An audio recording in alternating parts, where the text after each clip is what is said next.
وربك الأكرم الذي علم بالقلم علم الإنسان ما لم يعلم۔ السلام علیکم ورحمۃ اللہ وبرکاتہ۔ آج انشاءاللہ آیت نمبر 10 سے آغاز کریں گے، سورۃ الحدید۔ اعوذ باللہ من الشیطان الرجیم، بسم اللہ الرحمن الرحیم۔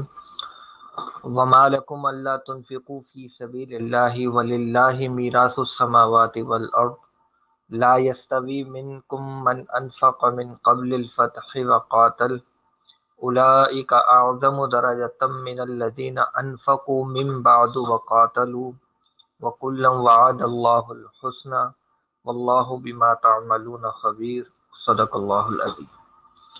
تو وما لکم، یہ ٹکڑا ہم آیت نمبر جو ہے وہ 8 میں گزر چکا ہے، ٹھیک ہے۔ یہ آیت نمبر 8 ہم نے کل جب کی تھی تو اس وقت یہیں سے بات شروع ہوئی تھی، یہ وما لکم یہ کیا ہے، ٹھیک ہے نا۔ تو یہ بات ہم آیت نمبر 8 میں پڑھ چکے ہیں، اس لیے اس کو ہم دہراتے نہیں، آگے بڑھتے ہیں۔ اللہ تنفقوا فی سبیل اللہ، ان لا جو ہے یہ اصل میں ہے ان اور اس کے ساتھ ہے لا۔ اس میں ان جو ہے ہمارا ناصب مضارع اور لا جو ہے وہ یہاں ہے نافیہ، ٹھیک ہے۔ تو یہ ان اور لا کو جو ملایا تو یہ اللہ نظر آتا ہے۔ تنفقو جو ہے آپ دیکھ سکتے ہیں یہ مضارع منصوب ہو گیا ہے،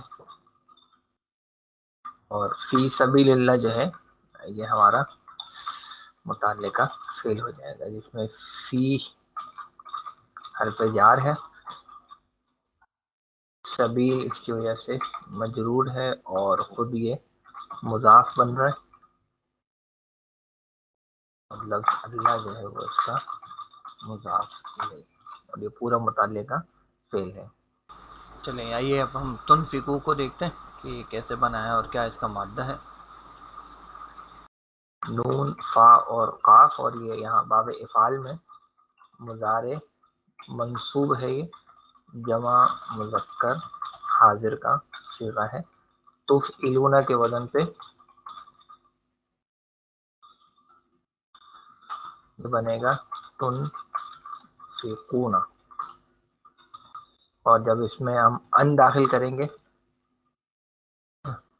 تو ان کے ساتھ یہ پھر ہو جائے گا، اچھا لا تو چونکہ نفی کا ہے تو وہ غیر عامل ہے، تو اصل جو نصب آ رہی ہے وہ اسی ان کی وجہ سے آ رہی ہے، تو یہ بن جائے گا ان لا تنفقو، اس کا نون گر گیا اس ان کی وجہ سے، اور کہاں خرچ نہیں کرتے وہ فی سبیل اللہ آ گیا۔ تو یہاں تک اگر ترجمہ کریں تو کیا ہو جائے گا، اور تمہیں کیا ہوا ہے کہ تم خرچ نہیں کرتے اللہ کی راہ میں۔ اچھا جی، پھر ہے وَلِلَّهِ مِيرَاثُ السَّمَاوَاتِ وَالْأَرْضِ، یہ جو واو ہے یہ حالیہ ہے، للہ جو ہے یہاں پہ یہ خبر مقدم ہے، اور میراث السماوات والارض ہے وہ مبتدا مؤخر۔ میراث السماوات والارض جو ہے اس کو اگر ہم دیکھیں تو میراث یہاں پہ مضاف ہے، اور اس کا مضاف الیہ جو ہے وہ یہ پورا ہی اگر اکٹھا لے لیں تو آسان سا ہو جائے گا۔ اب جو لفظ میراث ہے اس پہ ذرا سا غور کر لیں، تو بتائیے میراث کا مادہ کیا ہو سکتا ہے جی؟ واو، را اور سا اس کا مادہ ہے، اور یہ ہماری خوش نصیبی ہے کہ باب حاسبہ سے کوئی فعل ہمارے پاس آیا ہے۔ ورثن کے بنیادی معنی ہوتے ہیں مالک بننا، یا میت کے ترکے کا مالک بننا، یا وارث بننا، یہ سب اس کے معنی ہوتے ہیں۔ اس میں جو میراث کا لفظ ہے یہ اصل میں ہے اسم العالی، جو کل ایک ہم نے پڑھا تھا نا مفعال کے وزن پہ. مفعال ان کے وزن پہ اصل میں بننا چاہیے تھا میو را سن، لیکن واؤ سے پیچھے زیر ہے اس لیے واؤ کو یا میں بدلا ہے اور یہ میراسن بن جاتا ہے. اور اس کے جو معنی بنتے ہیں وہ ہیں بیسیکلی وارث بننے کا ذریعہ، یعنی ہوتا ہے وہ میراث بیسیکلی کہلاتا ہے. اچھا، یہاں پر جو میراث ہے وہ بمعنی مالک ہونے کے ہے. ایک جگہ بڑی پیاری بات لکھی تھی، میں وہ آپ کو دکھا دیتا ہوں، دیکھیں اس کو پڑھیں کچھ سمجھیں. کیا ہے جی؟ زمین اور آسمانوں کی میراث اللہ ہی کے لیے ہے. میراث اصل میں اس ملکیت کو کہتے ہیں جو پچھلے مالک کے انتقال کے بعد زندہ رہنے والے وارثوں کو ملا کرتی ہے. اچھا، اور یہ ملکیت جبری ہوتی ہے کہ مرنے والا چاہے یا نہ چاہے جو وارث ہوتا ہے ملکیت اس کی طرف منتقل ہو ہی جاتی ہے. تو یہاں میراث کے لفظ میں حکمت یہ ہے کہ تم لوگ چاہو یا نہ چاہو آج تم جس جس چیز کے مالک سمجھے جاتے ہو وہ سب بالآخر اللہ کی ملکیت خاصہ میں منتقل ہو جائے گی. اس لیے اس وقت جبکہ تمہیں ظاہری ملکیت حاصل ہے، اگر تم اس میں سے کچھ اللہ کے نام خرچ کرو دو گے تو اس کا بدل تمہیں آخرت میں مل جائے گا. تو یہ جو نقطہ ہے کہ یعنی اس میں مرنے والے کی مرضی ہو یا نہ ہو بہرحال وارث بن جاتا ہے. تو تمہارے پاس بھی جو کچھ بھی ہے بالآخر چاہے نہ چاہے اس سب کو چھوڑ کر جانے ہی والے ہو، اور کون بنے گا کون وارث ہوگا وہ اللہ ہے. ٹھیک ہے، تو یہ بات ہے جو یہاں پر آ رہی. تو اگر ہم اس کا ترجمہ کریں تو کیا ہو جائے گا؟ جبکہ اللہ ہی کے، اچھا یہ ہی اس لیے کریں کیونکہ خبر مقدم کی گئی ہے نا تو اس میں حصر آتا ہے. اللہ ہی کے لیے ہے آسمانوں اور زمین کی وراثت. لا یستوی منکم من انفق من قبل الفتح وقاتل. یہاں پر یہ بتائیے یہ جو لا ہے یہ کون سا والا ہونا چاہیے، نفی والا یا نہیں والا؟ تو یہاں پہ یہ لائے نفی ہے جناب، اور یستوی جو ہے یہ ہے بیسیکلی ہمارا فعل، اور منکم جو ہے یہ متعلقہ فعل ہو جائے گا، اور من انفق من قبل الفتح وقاتل یہ جو ہے یہ پورا کا پورا ایکچولی فائل بن جائے گا. ٹھیک ہے، کس کا فائل بنے گا؟ یستوی کا. اس میں پہلے یستوی کے لفظ کو دیکھتے ہیں پھر آگے کا جملہ دیکھ لیں گے. یستوی کا لفظ اس سے پہلے گزر چکا ہے نا، اس کا ماضی ہم نے پڑھا تھا، کہاں پڑھا تھا؟ یہاں پڑھا تھا، یہ آیت نمبر 4 میں غالباً. تو سین واو یا اور یہ اس کے معنی تھے جو ہم نے پڑھے تھے. میں یہ چیز کاپی کر دیتا ہوں آپ کے لیے دوبارہ. اب دیکھیں یہاں پر جو ابھی آیت کا جو ٹکڑا اس وقت ہم دیکھ رہے ہیں اس میں اس یستوی کے ساتھ کوئی صلہ نہیں آیا نا. جب آتا ہے تو پھر کیا معنی ہوتے ہیں؟ برابر ہونے کے معنی ہوتے ہیں. تو یہ بات یہاں سے واضح ہو رہی ہے. البتہ یہاں باب افتعال میں اس وقت یہ مضارع کا پہلا صیغہ ہے، واحد مذکر غائب کا صیغہ ہے. یفتعلو کے وزن پہ، یفتعلو کے وزن پہ یہ کیا بن جائے گا جی؟ یستویو. اب بتائیے یہاں پہ کون سا قاعدہ لگنا چاہیے؟ یہ وہ قاعدہ ہے جو کئی مرتبہ میں استعمال کر چکے ہیں کہ بالکل یہ قاعدہ جو ہے یا پیش والی ہو اور اس سے پیچھے اگر زیر آ جائے تو ہم نے پڑھا تھا کہ ہم ایسے میں یا کو ساکن کر دیتے ہیں. تو یہی کام ہم جب کریں گے یستویو کے ساتھ تو یہ ہو جائے گا یستوی. من کم تو واضح ہے، من اور کم ہے. اس چیز کو دیکھ لیتے ہیں یہ کیا ہے. من جو ہے جناب یہ ہے موصولہ، اور من موصولہ کے بارے میں ایک بات کہ من موصولہ کے بعد والا جو فعل ہوتا ہے وہ ہمیشہ واحد کا ہی آتا ہے. البتہ کیا اس کے وہاں معنی واحد کے لینے ہیں یا جمع کے لینے ہیں، اس کے لیے اس کانٹیکس میں، اس سیاق و سباق میں کوئی نہ کوئی اشارہ موجود ہوتا ہے. اس میں کوئی نہ کوئی اشارہ موجود ہوتا ہے. تو اگر ہم اس آیت کو چل کے ذرا اوپر دیکھیں، یہ جو پوری آیت ہے نا یہاں، تو اس آیت میں ذرا چیک کر کے مجھے بتائیں کہ یہاں پہ جو انفقا اور جو آگے ایک اور فعل آ رہا ہے قاتلا، کیا اس کو ہمیں واحد کے معنوں میں لینا چاہیے یا جمع کے معنوں میں لینا چاہیے؟ کوئی ایسا ہنٹ یہاں پہ دکھ رہا ہے آپ لوگوں کو؟ بتائیے مجھے. یہ اب آیا الائی کا جو ہے نا، آگے جو لفظ الائی کا آ رہا ہے نا، یہ الائی کا لفظ جو ہے اس سے اندازہ ہو رہا ہے کہ یہ جو لوگ ہیں یہ ایک آدمی کی بات نہیں ہو رہی ہے، بلکہ یہ جمع میں لوگ ہیں جو یہ کام کرنے والے ہیں، اور ان کے بارے میں پھر یہ اولائکا کا اشارہ استعمال کیا گیا ہے. تو یہ اولائکا کے ذریعے سے ہمیں پتہ لگ رہا ہے کہ یہاں پہ ہمیں اس کو جمع میں لینا ہے. بہرحال من موصولہ ہے، انفقہ جو ہے یہ ہمارا فعل ہے، اور اس کے اندر اس کا فاعل بھی ہے. من قبل الفتح، من ہمارا حرف جار ہے، قبلی اس کی وجہ سے مجرور ہو گیا، اور ساتھ میں یہ مضاف بھی بن گیا، اور الفتح جو ہے وہ مضاف الیہ ہو گیا، واو عطف کا ہو گیا، اور قاتل جو ہے یہ بھی فعل ہے، اور بلکہ اس کے اندر فاعل بھی ہے. اچھا جی، اب اگر ہم اس میں سے الگ کر کے دیکھیں انفقہ، تو انفقہ وہی ہے نون فا اور قاف، باب افعال، ماضی کا پہلا صیغہ، واحد مذکر غائب، افعال کے وزن پہ انفقہ. اور جو قاتلہ ہے یہ ہے بیسیکلی قاف باب مفاعلہ کا پہلا ہی صیغہ ہے، ٹھیک ہے. یہ فاعلہ کے وزن پہ یہ بن جائے گا قاتلہ، اور اس الف کو جو ہے وہ کھڑے زبر کی صورت میں دکھا دیا قاتلہ، یہ چیز. تو کیا ترجمہ ہوگا؟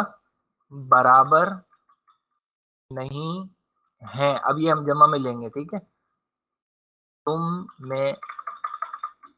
تم میں سے وہ جنہوں نے انفاق کیا فتح سے پہلے اور جنگ کی.